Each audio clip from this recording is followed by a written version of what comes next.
What's happening, everybody? Welcome back to TWR. My name is Tavian. This is my world of reptiles, and I hope you are all doing awesome and taking care of yourselves. I appreciate you all coming through. Please be sure to hit that like button and drop a comment so I know you came through today. Also, if you are new to my channel, please hit the subscribe button and ding that bell so you get notified on future content that I put out. Awesome. Thank you guys again for being here. Now today I want to talk about a topic that I've kind of had on my list of things to talk about for a while now, and so now I'm just going to finally get to doing it. We're in this hobby, and there's a whole lot of animals in this hobby, and we like to think that most, if not all of them, are going to go to great homes and live out the rest of their lives and just be happy in their forever homes, healthy and taken care of well. But unfortunately, that's not the case a lot of times, and unfortunately, a lot of the animals that end up getting kind of what I think are like the crap end of the stick when it comes to care in this hobby are often a lot of animals that are commonly found in the hobby. And so I really want to kind of go through what I think are like the top 5 most, I guess, crap end of the stick receiving pets in this hobby. The ones that, just like I said, don't really ever, quite get that forever home, or end up finding a lot of different homes, or end up just getting subpar care. So today that's what we're going to be discussing.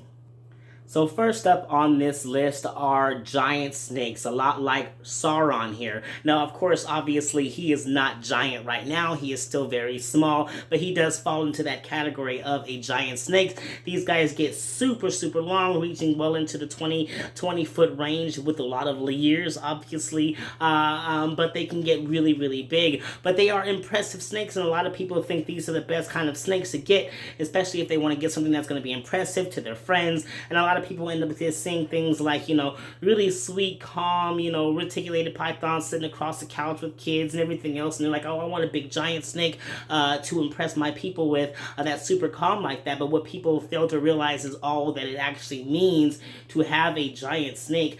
First of all, these guys can be pretty cantankerous when they're babies. They can be pretty bitey, and it takes a lot of work to actually get them to that level of that, puppy dog tame level of an animal when they get larger. And if you don't work with them small when they're young, then the bigger they get, the more dangerous that mouthy defensive behavior becomes for you. And I think a lot of people fail to realize this, but then also they don't realize that once the animal gets big, they become hard to handle. And I don't think people take that into consideration when they get it, and they think, oh, it's just going to be really cool, it's going to be awesome, I'll be able to handle it no problem. And then the bigger it gets, they realize, oh gosh, this is actually a lot harder to handle than I thought, as well as the fact that they do require a lot of space. And I think a lot of people are under this guise that I think there's been a push or whatever in the past, and I think maybe we're shifting a little bit out of it now, but this expectation that something like a giant snake can also be kept in a rack system, just like the ball pythons are kept, and some people show them as such. They kind of show them in like these huge giant rack systems, and I think a lot of people think that, well, that's sufficient, and if I can get something like that, then I can handle a large snake. But the reality is, I don't think those are very sufficient for giant snakes, and I think the hobby is kind of shifting away from seeing that as a sufficient thing for giant snakes. And so then you got to think about how much it's going to cost to actually house that animal later on down the line, and if you actually have the space for such an animal later on down the line. And I think a lot of people end up hitting that wall where they realize they actually don't have that space, they don't have the time to work with the animal, the thing is getting too big, and ultimately these guys end up finding themselves up on Craigslist, and also just being rehomed a lot, or abandoned, relinquished to pet stores or zoos or rescues and stuff like that, dropped off at places like Nerd. So they get the pretty crap into the stick of not really finding their forever homes. And sometimes I think a lot of chances are they're actually probably hitting a lot of mortality rate also, because there is some lot that kind of goes into making sure that their husbandry is pretty good, and if you're not keeping them that way, then they can get a lot of respiratory issues, and then of course meet a pretty fatal ending. And so I think a lot of them are finding that end as well. I mean, the fact of the matter is, these are just huge snakes, and there's just not a whole lot of people in the world that are actually able to properly prepare themselves and care for such a large animal. You think about things like Jay Brewer out there, who's like busting out several thousands a year, and are there actually that many people properly able to care for the animals that he's busting out? The reality of that is probably not so much. So, but that's it. I'm not going to keep going on. I can go on and on about this, but that will turn into 15 minutes just on its own. So, moving on from reticulated pythons at number 5. All right, so next up on this list in number 4 are iguanas, a lot like rogue here. Now, except not really, because rogue here is a spiny tail iguana, and there are various different species of iguanas out there in the world, but the one that I'm specifically talking about, the ones that we commonly see here in other places like Petco, PetSmart, and that's the green iguana. Now, green iguanas are super, super common in pet stores, especially like Petco and PetSmart. I also see them a lot at reptile expos, and 99% of the time, they're little cute, tiny little babies, and they're super adorable, and everybody falls in love with them, and they think, oh my gosh, I really want this iguana. It's going to be so cool. They've seen them kind of when they're bigger, and they're like, oh, that's cool. That'd be so cool to have, and they kind of get it on the impulse status. However, unfortunately, hi, bro, what are you doing? And unfortunately, what happens, though, is that they don't really realize all that it takes to actually raise a full-grown green iguana. Now, they're cute and they're small, but those things get massive. They can get up to 6 feet long, and so they need a massive enclosure. So even maybe something bigger than, like, well, maybe not. I won't say that. But they need a pretty massive enclosure. Now, this thing is probably going to take up, if you do it right, if you do it correctly, a full-grown iguana is going to need something that's probably about half the size as of an average size room. And so if you don't really have the space to actually provide that in the long term, you're going to be providing your animal with subpar conditions, and it's not going to thrive. So unfortunately, what happens is a lot of people get green iguanas, they realize that it's getting really big, it needs this huge enclosure, and they actually don't have the space for it. So again, they ended up on Craigslist and other places like that, thus not really ever truly finding a forever home. But unfortunately, I think what also happens here with iguanas is more so than not being able to find a forever home is that, well, they unfortunately also meet a very mortal ending almost all the time, just because they have such high humidity requirements. They have very specific requirements, and they do not do well. They're not beginner animals. They're not animals that if you have not already worked on learning the basics of how to maintain humidity and to care for them, and you got a proper vet available and all that, like, you're gonna fail with keeping an iguana, and that's just a reality. And I think a lot of times, most cases are not. You don't see them as much on Craigslist because, unfortunately, a lot of iguanas that end up in the care of people end up dying. So yeah, unfortunately, just like a lot of green iguanas, just unfortunately reach an ending where they just don't survive very well because they've been kept in subpar conditions. They didn't get the humidity required they need, and unfortunately, they really just don't thrive well in people's care. And so no, so they don't necessarily get as much of a weekend, a rehoming situation. More so that they just end up dying a lot of the times. So green iguanas, not so much the greatest of pets, and yet so many people often get them because, like they said, they're commonly found, but not just that, they're also dirt cheap. You can find literally a baby iguana for like 20, 25 bucks. And so everybody thinks, oh, this is an awesome thing. I can get it and it's cheap, get this little setup, and it's awesome. It's not super expensive, maybe a couple $100. But later on down the line, that thing's going to get expensive, and especially when it comes to the housing of that animal. And so I think a lot of people just fail to realize that when it comes to green iguanas, which makes them number 4 on this list. And number 3 on this list goes to leopard geckos. Now, you wouldn't expect to actually find leopard geckos on this list because it seems like they're really great beginner pets. It should be easy to take care of them. They're small. So why would they be on this list? Unfortunately, leopard geckos, I feel like, fall on this list because of multiple things. Most people don't fully do their research when it comes to leopard geckos. And so something that I have noticed, especially since working in the reptile store, but particularly even before that, was just kind of like taking in rescues from Craigslist and stuff like that, is leopard geckos often go without getting proper care. So a lot of people fail to realize that they actually have a lot of nutritional, supplemental vitamins necessary to actually keep them healthy, especially when they are babies. And so they fail to get that when they're babies. And what happens is a lot of time they end up being relinquished into pet stores like the one I work at, or other types of rescues. And when they come in, a lot of times they have this thing called MBD, which is metabolic bone disease. And I see that more so in leopard geckos than any other animals that I've worked with. And they come in and they're almost always, not always, but a lot of the times they come in with metabolic bone disease because they just weren't given that proper care when they were first received. And now the owners don't really know what's happening, and they're like, oh, they look sickly, I don't know what's happening. happening. I should give them up to somebody who knows what to do.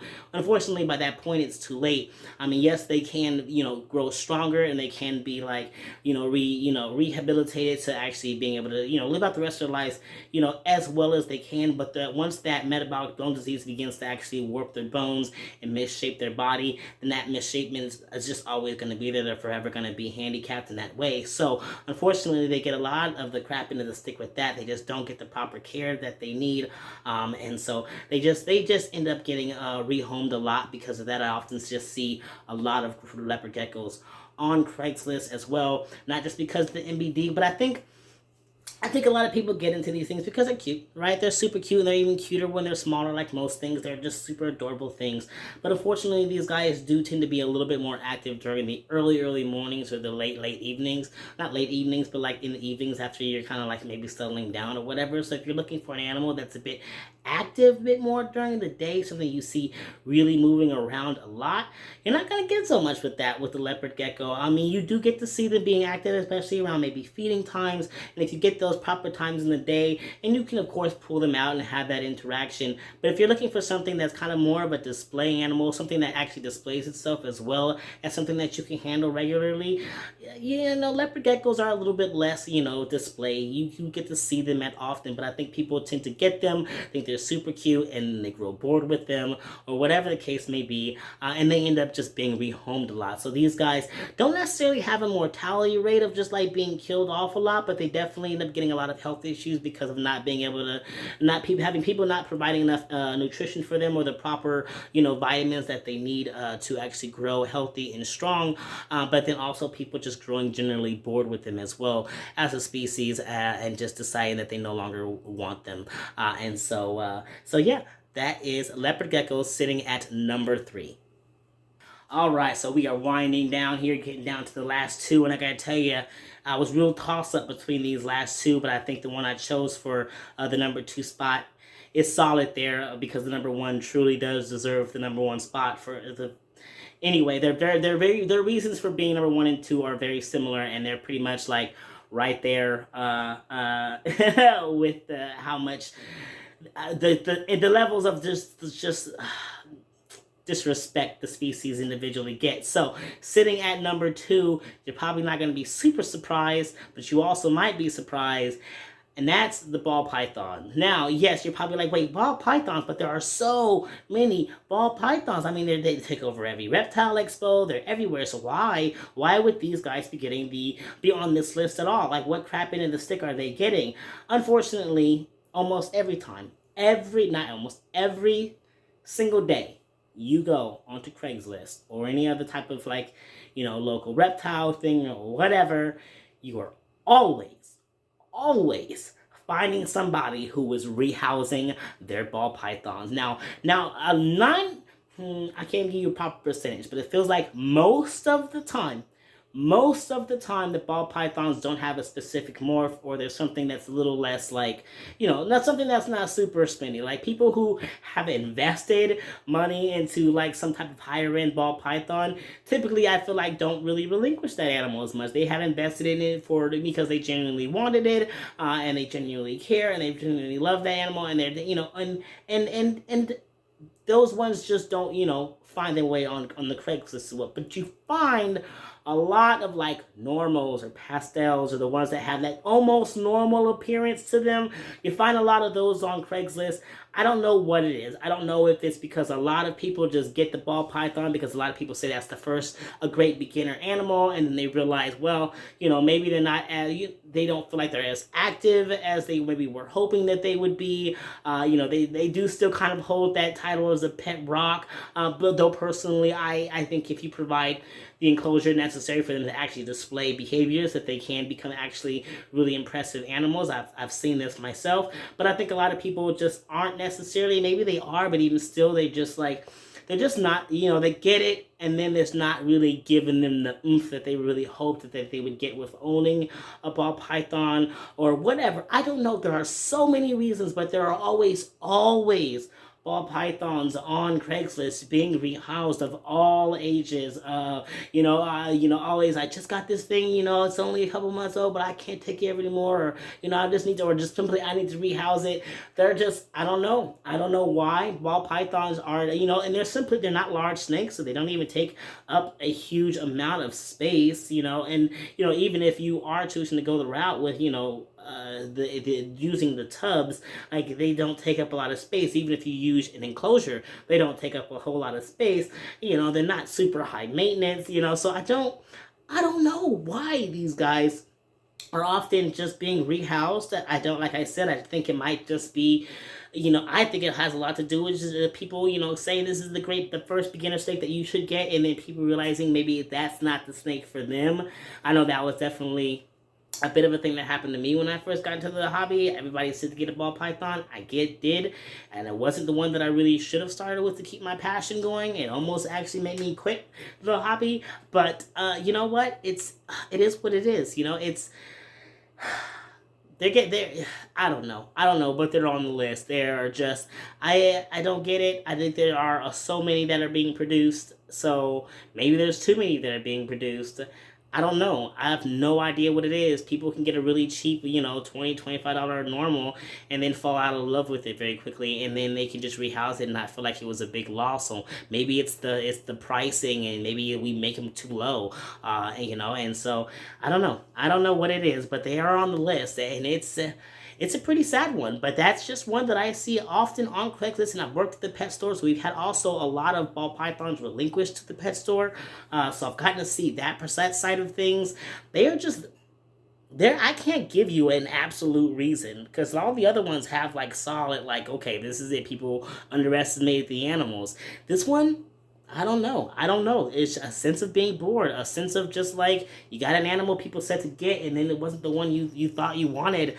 I have no idea, but ball pythons are on this list of ones that just don't ever really find a solid forever home. Or at least they have to go through a couple before they finally find the one that's like, all right, I'll keep you, and then they're there, for the duration of their lives. I'm not saying that they also don't have a mortality rate. They shouldn't be too hard to care for. They are very forgiving to mistakes and whatnot, so it's not like, people are killing them too often, because of mistakes. Not saying that they don't have that happening, but like I said, there's no real clear reason for why these guys are even on the list, but they are, because they are obviously often rehomed. There's like, no one can tell me that they don't go on Craigslist and find a ball python at any given time. Like, that's just, maybe except for people who live, where it's super cold, like Alaska, but even then I bet they probably got them. So anyway, ball pythons are number 2. Let's move on to number 1, and you're probably not at all going to be surprised by this one.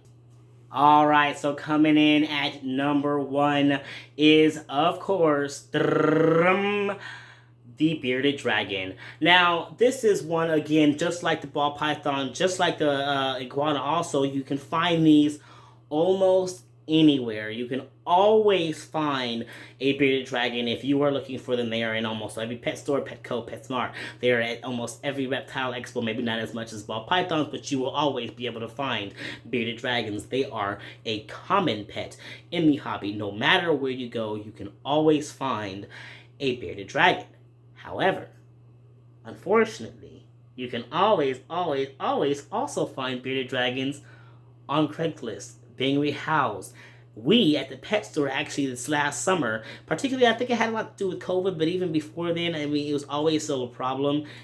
Bearded dragons are the ones that often get rehoused the most. We had to get to a point at the pet store where we were just like, we cannot take any more bearded dragons. If anybody wants to relinquish bearded dragon, we have to say no, because there were just so many coming in. I don't know what it is. Well, there could be various things. These guys are not necessarily the easiest as well. I know they are put out there as beginner pets, but they're actually pretty expensive to keep and maintain. They've got their lights that they need to. Once you get a startup, you got the lights. And of course, we have also moved away from all you need is a 40-gallon for a bearded dragon. I think there's a huge push now that a 4x2x2 enclosure should really be the minimum that you're giving a bearded dragon.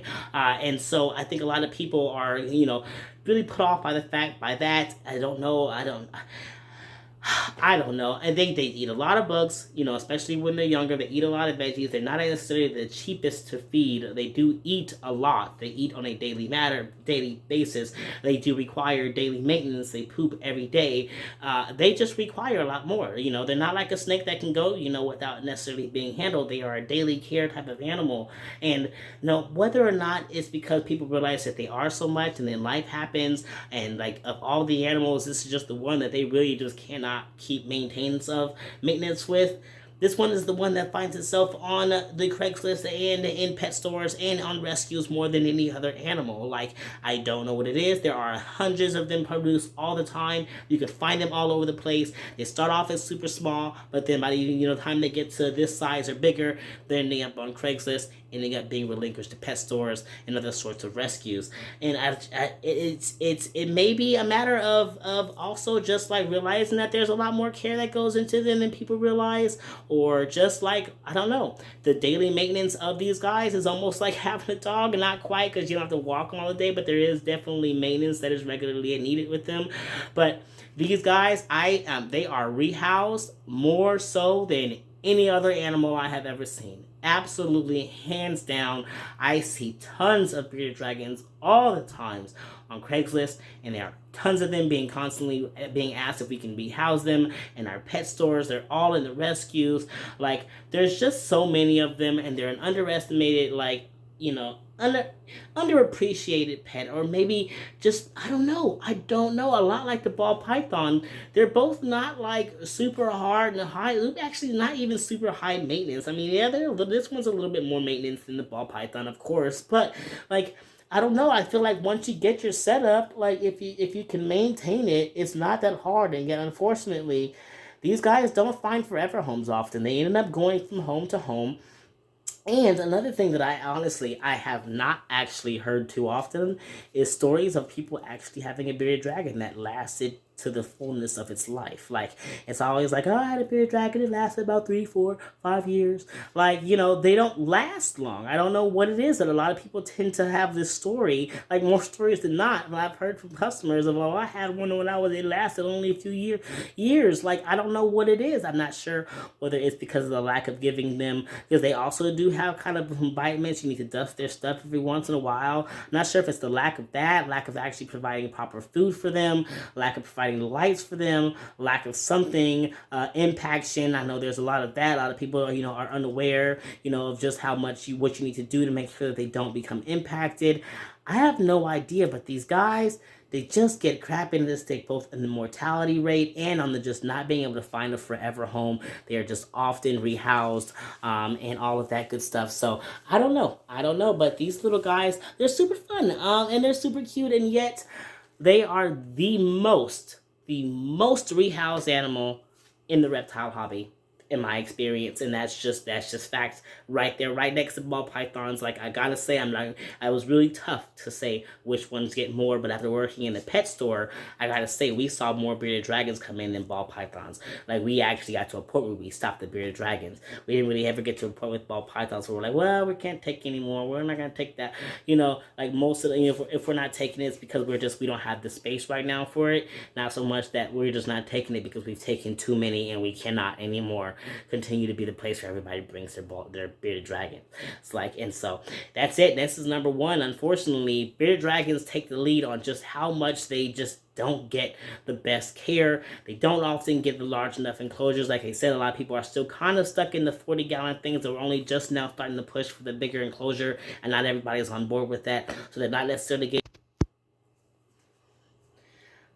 Alright, so there you guys have it. That is my list of the top 5, kind of just like short hit of the stick, having reptiles here in the reptile community. I don't even know what to name this video when I make it, but so there you guys have it. Let me know how you feel about it, if you have your opinions on these, if you think there are some animals that probably beat all of these on their neglect, and based on where you're at, maybe things are different. Maybe you see some things that I'm not seeing. Maybe what you're experiencing is ones that are maybe more neglected are not necessarily the same ones as I am. If you agree, let me know. If you disagree, let me know. Leave a comment. But yeah, I'm going to go ahead and wrap up this video. You all take care. Love yourselves. Love your loved ones. Love your reptiles. And you all keep spreading those herbs.